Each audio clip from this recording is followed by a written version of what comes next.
this is the first video you've ever clicked on of mine. Every single week, I go to a totally ridiculous and epic home studio setup, usually somewhere here in Nashville, because everybody who lives here seems to have a freaking Neve in their living room. So every Monday, epic studio tour setups, we do a walkthrough. It's totally crazy. Last week was in a shed in the backyard, which was really interesting and super cool. And this week is with Phil Lawson, an amazing studio drummer. He's a touring drummer and just an overall really rad dude. He just got a new house and they had like this theater room, and he converted the theater room, or really designed it to be a recording studio, a one-room situation, like a way cooler version of this. And Phil, thank you so much for having me come out. It was really great to meet you and check out all your stuff. You guys should definitely go give him a follow. His links are down in the description. And did you guys notice I got this new shirt? It actually fits really well, and it's kind of encouraging me to not be so fat. But it was given to me by Sweetwater because they're sponsoring this video, which I'm super pumped about. I'm pretty picky with who I let sponsor these videos, and I honestly can't think of a better fit because, I mean, we're just geeking out on gear, am I right? And there's no better place to go and get all of the gear to build your own epic studio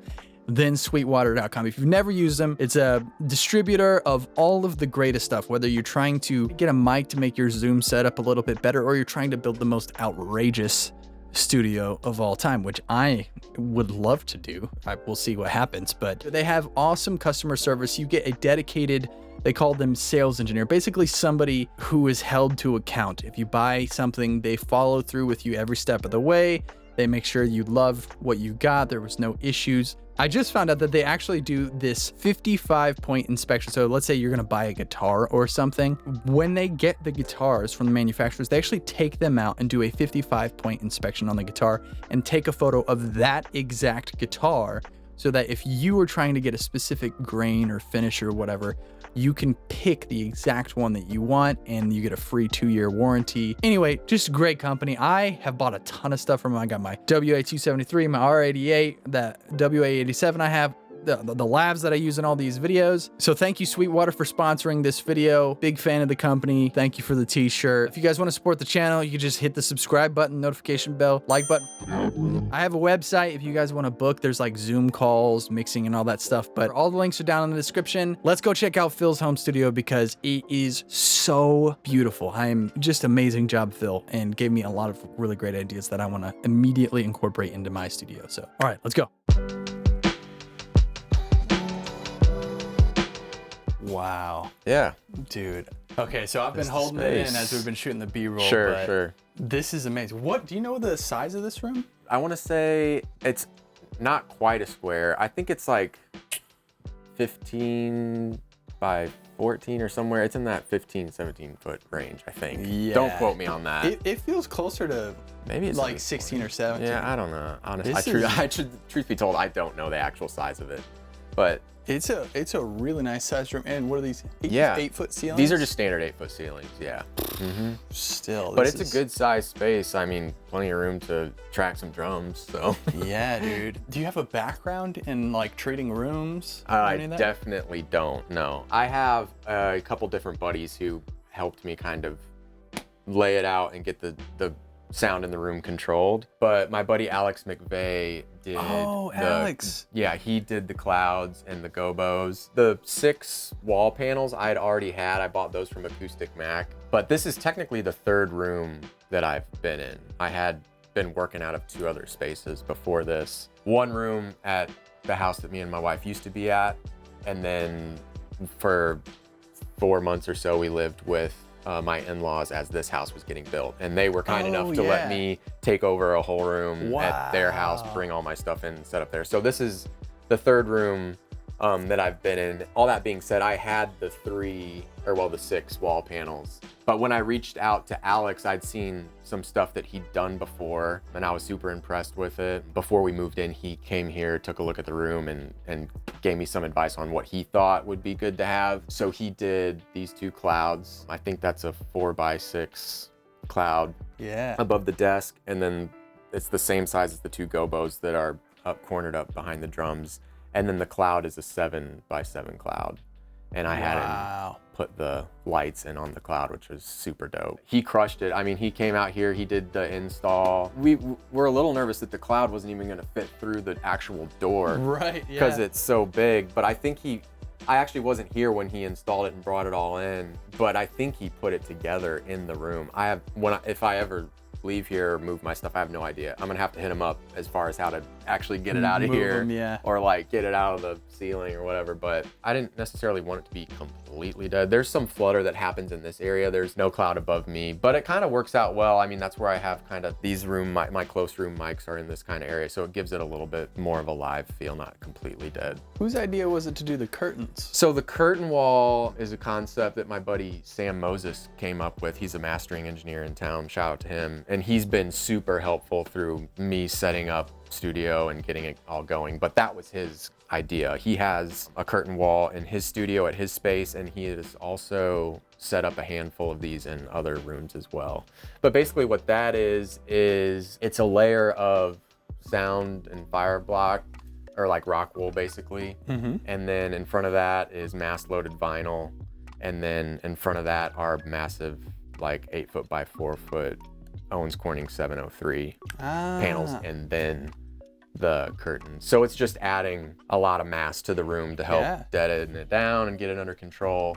Dude, this is an amazing concept for a pretty square room. Like, I love it's cool that you keep all of the drums stored over there, because there can be some resonance that happens that can be cool. Yeah, and I didn't want to have the kit set up to where it was shooting right into a wall. Sure. Every other room I've worked out of, or the past 2 spaces I worked out of, I'd always had them kind of set up in the corner, shooting out. And I like the ability, they probably can't see it on the camera, but there's a microphone out in the hallway out there that really does the room thing well.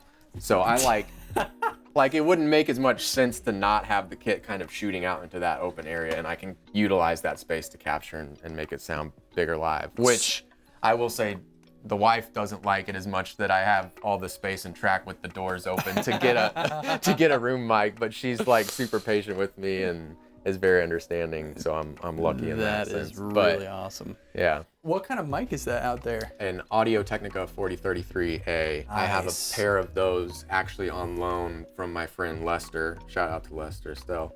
Who's an incredible drummer. His space is insane. But I have one out there, and they're just condenser mics. I have one out there for room. Eventually I'll get a legit like kick out mic, but for now I have the 4033 on kick out. It's a condenser, and it gets the job done. It sounds good. They're great mics. So you set this room up obviously for remote tracking, and then sort of any other songwriting work maybe? Yeah, so honestly, pretty much all I do out of this space is cut drums and do the remote thing. Or if there's something that I need to practice for, or if I'm doing some sort of live gig, it's obviously works great for that too, for a rehearsal space for me. I'm not at the point yet where I can do live tracking sessions here, just because I don't have a way to monitor yet. I'm getting ready to set up one of the Behringer Power Play monitoring systems, the like P16 things. I got the rack unit, but nothing's plugged in yet. I ordered one of the actual sound modules back in December, and it still hasn't gotten here. Like they're so far on back order, I guess, with people wanting to set up remote spaces. That I haven't been able to get my hands. Well, I bought one. I just haven't gotten it yet. I actually don't do any writing. To even say I don't do a ton of writing is misleading. I don't really write. Let's get a little bit nerdy for a second. Yeah. Just enough to maybe recall what we've got going here. Yeah, because I was already telling you, I'm not like the most techie guy. I'm not like real nerdy when it comes to gear, but I have a decent handle on stuff. I tend to buy things that I know that I can trust and rely on, and I take people's recommendations. Yeah, man. I get it set and sounded good, and then I just kind of roll with it, but I'll do my best to answer any questions that you have. All right, so computer. I just got this computer, 16-inch MacBook Pro. It has 32 gigs of memory, and then I think I just settled with the 1 terabyte because I don't have any issue moving stuff over to drives. Sweet. Or moving my sessions to drives. For me, computers are one of those things where like I like to buy them and not have to think about them for years. So I normally try to just get whatever the nicer thing is at the time. Yeah, absolutely. Because the computer I was working on was a 2011, 2012. Yeah. And it had like 8 gigs of RAM, and I was actually surprised that it was keeping up as well as it was. Is it the M1 or is it the Intel? I think it's the Intel. The Intel, yeah. I'm pretty sure. Did it come with Big Sur? Are you using the newest operating system? No, it didn't. It didn't come with that installed. I was kind of surprised. It just, I think it's Catalina. Yeah. Okay, so everything works. But I did max out the processor in it because I know that, you know, you can't really, once that's set, you can't really upgrade it easily. Sure. All right, and then you've got this big old TV above it. Yeah. Amazingly. I can't remember if it's 50. I think it's a 50-inch. The reason I have such a big screen is because I see a lot of guys at their home studios, their racks are back by the drums and they have a monitor back there. Yeah. Oh, yeah. Which is awesome. Yeah. I just, with the way I wanted to have my drums arranged and set up there, I mean, if you can see, there's not a ton of room back there. So I have a Bluetooth keyboard and mouse on a cajon back there, and I just run the session. I mean, the screen's big enough to where I can see it from behind the kit.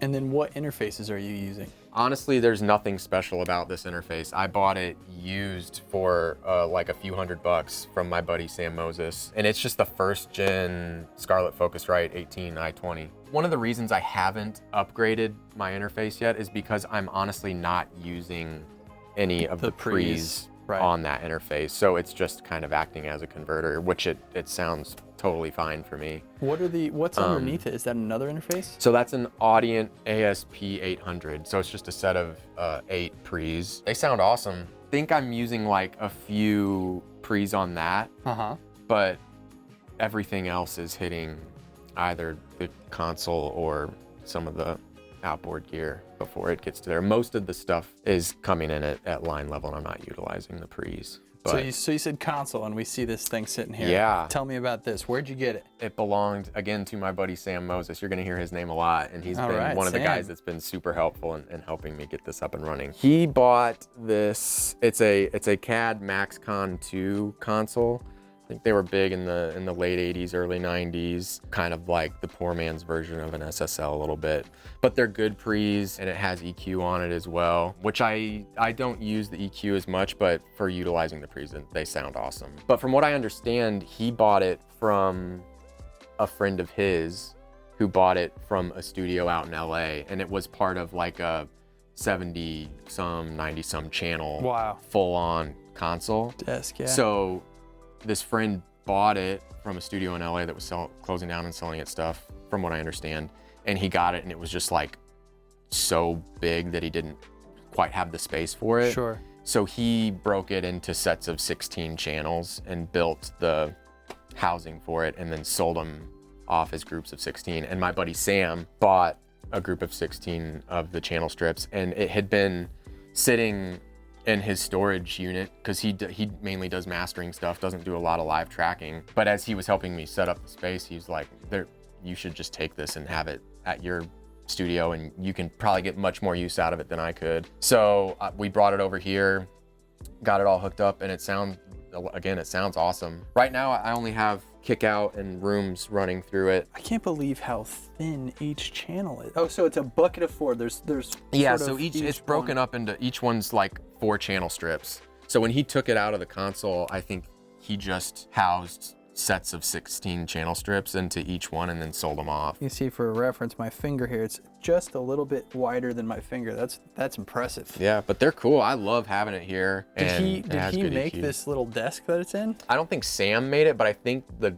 guy that he bought it from might have made like the actual housing for it. This is so cool. Yeah, it's like a console on a nightstand. So yeah, and honestly, it's just on that because I didn't have anything better to rest it on. And I actually think the nightstand so you is put Sam's it too. on that. Yeah, no, yeah, it definitely didn't, like, it's not attached to that. Got it. So this like is just freestanding and just sits on it. That little nightstand is actually sturdy enough to hold it up. And then the power supply for it, I have it sitting back behind the curtain wall. Like if you actually look back here, you'll see how big these Owens Corning panels are, but they're super tall, 8 foot by 4 foot, and then the mass loaded vinyl is behind that. But yeah, the power supply for it is like actually pretty loud, and I didn't have a way to get it out of this room or this space, so Right. I just set it behind the soundproofing behind the curtain wall, and it takes care of it enough to where when I'm actually tracking, you can't hear it. So these walls have soundproofing or rock wool soundproofing in them, Yeah. and then underneath the floor as well, which honestly is in my mind was more so to help out the wife with the sound. Yeah. Let's go through these pre's real quick. On the desk. Sure. These are the Vintech X73Is. These were gifted to me actually, which is crazy because sick. they are very nice pre's, and they were gifted to me by a very close friend, and I have them currently. I have snare top and kick in running on them, but they have pre and EQ on them, and the EQ sounds cool, so I'm utilizing that pretty heavily on those. And then in the middle, In the this middle, a 412? The API 3124. I actually just got that. This is a interface right. that I use when I'm doing live gigs and running tracks. It just has like a set of 4 outputs, so that's Right. just sitting up there. That doesn't really get used.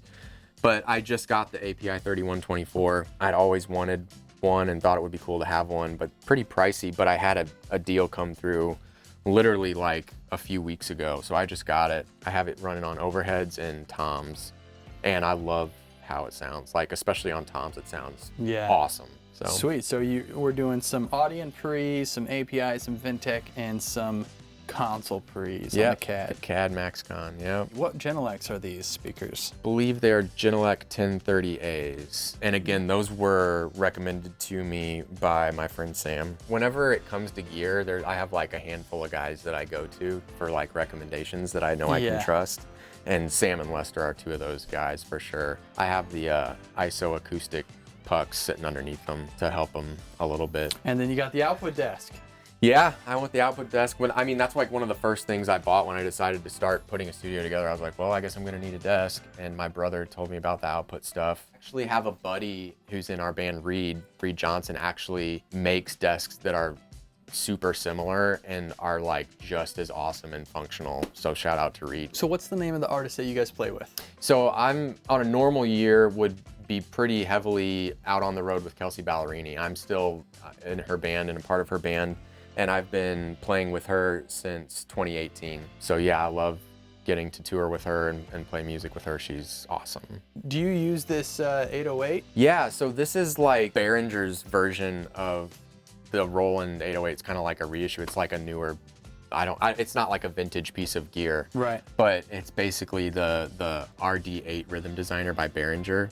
And I just got it for Christmas this last year. If you get it bumping, it'll go. So I really enjoy it. I've used it on a couple tracks, and it's just fun to have like an actual analog drum machine that you can fool around with on certain stuff. I love it. And then you have Machine. I bought that years ago as a way just to do cool drum loop stuff. I love it. I use it all the time. Obviously, like the sample library that comes with it is great. Tell me about these little micro synth. Oh yeah, the Teenage Engineering. They have like a whole bunch of different ones, but they're called pocket operators, and that's the tonic one. That one's mainly focused on kind of the drum machine side of things. There's other ones that do like a lot of cool stuff with sampling and that sort of stuff. It's fun to have. I mean, it's just a little analog little like guy, and it's great for lo-fi.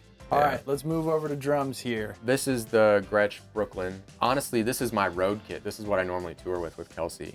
But since we haven't been touring, I was like, well, I might as well go grab it from her storage locker and bring it over here and get some use out of it. I believe the Brooklyn shells are 6-ply maple poplar, I think. But the Brooklyn stuff is super cool. It sounds, obviously, I loved it on the road, and I also love it in the studio. So it's super versatile in that sense. It sounds good in both scenarios, but that's the cream oyster wrap, which I think looks super classy. What snare is that? So that's a Gretsch solid steel snare. It sounds awesome, and it weighs probably like 25, 30 pounds, but that's just a solid steel shell. But what cymbals you got going up here? So I'm a Zildjian guy. So these are K-Lite. A lot of the times I'll use 22-inch K-Lite as a crash. And then this is a 24-inch K-Lite ride. I use that a lot. And then I love this guy, the K-Con Renaissance, 20-inch Renaissance ride. I use it as a crash. And then the hats are 16-inch K Dark over a 16-inch A custom projection crash. It's super dark. It's a great vibe. I love how it sounds. I didn't come up with that combo. I call that the Paul Mabry special because that was what he has sworn by for years and played for a long time. I was like, oh, I'll try it out. And so years ago, I went over to Forks and just paired up a bunch of different, obviously the same 16-inch K dark and 16-inch A projection, just found two that I liked. And they all work pretty well together. Like, it sounds awesome. If I'm not using those, I have other hats. I have 14-inch Avidus hats. I just got these 14-inch, Zildjian calls them trap hats, but they sound super. Oh, that's right. I saw you did a video. Yeah, they're awesome. That was they're sick. super cool. They're super, they honestly sound more trashy than trappy, like. Yeah. But they are such a cool vibe. I have those, and on the road, I use the 15-inch K-Lite hats. Let's go through the mics that you're using on drums. Sure. Here, starting with overheads. Yeah, so the overheads are the Coles 4038s ribbon mics. They're super dark, and I like that because if I need them to be brighter, I can EQ them however I want. But most of the time, I feel like on the live tracking stuff I do, a lot of guys use them as room mics or mono overhead, but I dig them on overheads. These top mics, I'll do kick last because I'm kind of Yeah, in a bad so spot here. Sennheiser 421s on the toms, nothing crazy there. On the hat is a SM7B, which a lot of people use as vocal mics, but I've seen them on hats a lot too. It works great. Honestly, like for me, hats, they kind of are gonna sound like hats no matter what you put on them. Yeah. I mean, that's obviously a killer mic, but it does a great job recording hats too. So 421s on the toms, SM7 on the hats. The snare is just, 57. And I've been using a 57 as kind of the knee crotch mic position because it's what I had. Yeah. And honestly, like 57's a great mic. Yeah, it sounds 57's good, perfect so for it does a good job. And then I don't know if you can see it from back there, but I got a trash mic over here, a Dr. Alien Smith trash mic, which is super cool. Kind of like a cool texture mic. Those are basically, I believe those are like harmonica mics, and he takes them and puts a mod in them, and it makes it like super trashy. And you can see on here, there's like a little dial on it. Yep. To where you can turn down or turn up the amount of quote unquote trash. And I have it sitting over there because if you get if you put it in front of the kit, it gets a lot of cymbals, and with it being kind of a more like effect type mic, the cymbals get super out of control. So I have it there just to kind of get it away from my ride and crash as much as I can. Then down here on kick. Yeah, on kick, I have the Solomon sub kick mic, which is like super reasonably priced and sounds awesome. So I would highly recommend checking that out. Sweet. There's a ton of guys who are using it right now for kick out just because it sounds great and does the job well. And it's called Solomon? It's a Solomon sub kick mic. Yeah, they're awesome. I think they have a few different colorways too to choose from, but. Is that a D112 in there? Yep, AKG D112. I think it's the MK2 model. It's one of the newer ones. Oh yeah. And it sounds great. And then, like I said, I have the other 4033A on kick out right now, and it sounds good. I don't honestly know if people use that as a kick out mic, but that's just perfect example of having something and making it work. Yeah. And so these are your close rooms? Yeah, those are my close rooms. The Cascade Blum Fathead line? 2s running in Blum line. I just got those a few months ago. They were a gift from my wife. I had been looking at them. They're ribbon microphones. I'd been looking at them and wanting a pair to use as rooms. I see them on rooms a lot, and they sound awesome. Yeah, I love this bar too that they're on. This like stereo so bar. they come with the like Blum line stereo bar or whatever, and Really? yeah, it comes with all that. What's with this? Where'd you get this giant Ludwig? The big old Ludwig kick. I bought that years ago just off eBay. I wanted to have a drum that could do the big boomy kick thing. I've used it as a lot of times people will put bigger kicks like that out in front of their main kick and mic it up just to get some lower frequency like resonance. I've used it for that. I've also used it as my main kick, and it sounds great both ways. It is a little tricky when it's your main kick with there not being a way to do like kick in. And honestly, the reason I don't have a kick hole in the front is because this is the original calfskin head that was on this drum. I couldn't even tell you what year it was. I know it's like Old. Yeah, it's old. I think it's like pre-60s. All right, what else we got over here? The snare rack, or this is a Sugar It's their cherry snare drum. I have the Alaskan cedar snare that they make, which is also super cool, but that is in cartage over at Drum Paradise with my kit over there. And then Ludwig Chrome Over Brass. It's not a vintage one. I bought it new, but it sounds killer. Just one of those stock snares that you want to have. Yep. And then the Ludwig Copperphonic there, the 6.5 by 14. Sounds super cool. Right now I have it cranked to high heavens. Is this another one of the steel snares? So, no, this is the Gretsch Brooklyn. This is the Chrome Over Brass, the Brooklyn series of it. So normally when I'm out on the road, the solid steel is my main snare, and this is like my backup snare. This is an old 60s Slingerland. This is a 15-inch. And then this is a CB snare. Like, probably a piece of junk, but honestly, I use that a lot, like when you need that junky sound. Yeah, man. So that was the snare that came with my first ever kit. Which is this guy, Which is up there in the corner, completely disassembled. And then a bunch of other Gretsch kits here. Are these all Gretsch? Yeah, so I have 2 Gretsch kits, the Brooklyn, which you saw, and then when I got on the Gretsch roster back at the beginning of 2018, and I wanted the Brooklyn kit made, and it took them a handful of months to get it built and sent out to me. So in the meantime, they sent me the Gretsch Renown. I played that on the Kelly Clarkson tour when we were opening for her, and that thing sounds awesome. So this is the Gretsch Renown, and each one is a 5-piece kit. So it has the 10 by 6, 12 by 8, 14, and then 16, 16. This one's actually 16, 15, I think. The Gretsch Renown floor tom, I think, is a little bit shallower than the Brooklyn kit I have. What's the Silver Sparkle?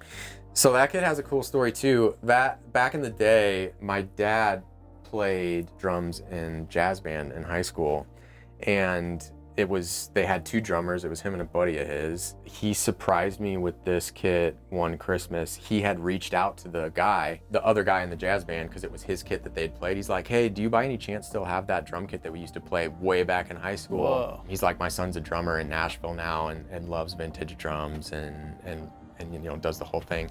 And he's like, you know, it's funny you ask, because that kit is just sitting up in my mom's attic collecting dust. He's like, if you want it, you know, it's yours. What is it? So it's a 60s Gretsch Slingerland kit. Oh. And it's a 20 by 14, and then a 12 by 8, 13 by 9, and a 14 by 14 tom. So like, I had no idea. Like, I just walked down to the basement on Christmas, and my dad's like, yeah, this is like the kit that I played back in high school. He's like, I found it. Reached out to the other drummer, and he let me have it. The blue kit back there is a Ludwig standard kit that I bought a while back, and this one was in awesome shape. I bought it off of is that 22? Yeah, 22 by 14, and then 12 by 8, 13 by 9, and 16 by 16. Okay, so last couple of questions that have nothing to do with instruments or gear. Yeah. Where'd you get these lights, these tube lights? Oh, the tube lights. Those are off Target's website. What? Yeah, I get so many questions about them, but I had this light in my old space, and then when I moved in here, I was like, I definitely need like another one to balance it out and make it, you know, like have good symmetry and balance or whatever. It looks really good with the curtains. Yeah, too. it's really cool. definitely a vibe, but they have a few like settings. They're the touch lamps or whatever, but yeah, so they're pretty slick. I love them. Where'd you say you got these rugs from? Truthfully, I'm not sure. I want to say these ones came from like either Wayfair or straight up like rugs.com.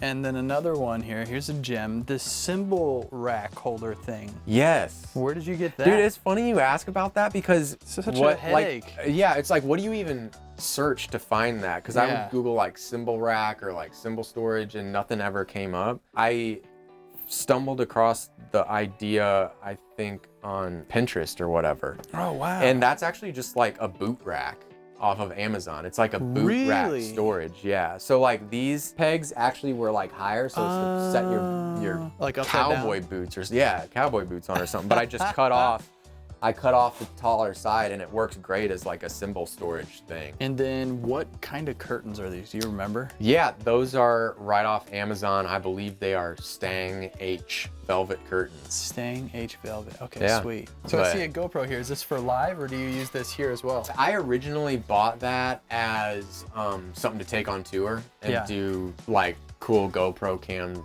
like footage of from shows. Now I'll just use it for like content. Yeah. It's definitely not, it's not a nice GoPro. It's just one of the like lower model ones, but it works. So Phil has an awesome Instagram with killer videos of him playing in mostly in here, right? Yeah, I mean, if it's not videos from here, it's from the road or whatever. So you guys go give Phil a follow on Instagram. And do you have like a website? You can reach out to me however you want, either through the website or through DM on Instagram or whatever. My Instagram is @drumfill. DRUMFILL. Dude, Drumfill great Studio. handle. Yeah. That is so and awesome. then the website is www.thedrumfill.com. Sweet, dude. Well, thank you so much for having me. Thank you, man. And letting me geek out in here with you for Absolutely. the No, I'm afternoon. honored. Links for Phil down in the description. Give him a follow, hit him up, and we'll see you guys in the next video. Yeah, thanks, guys. See ya.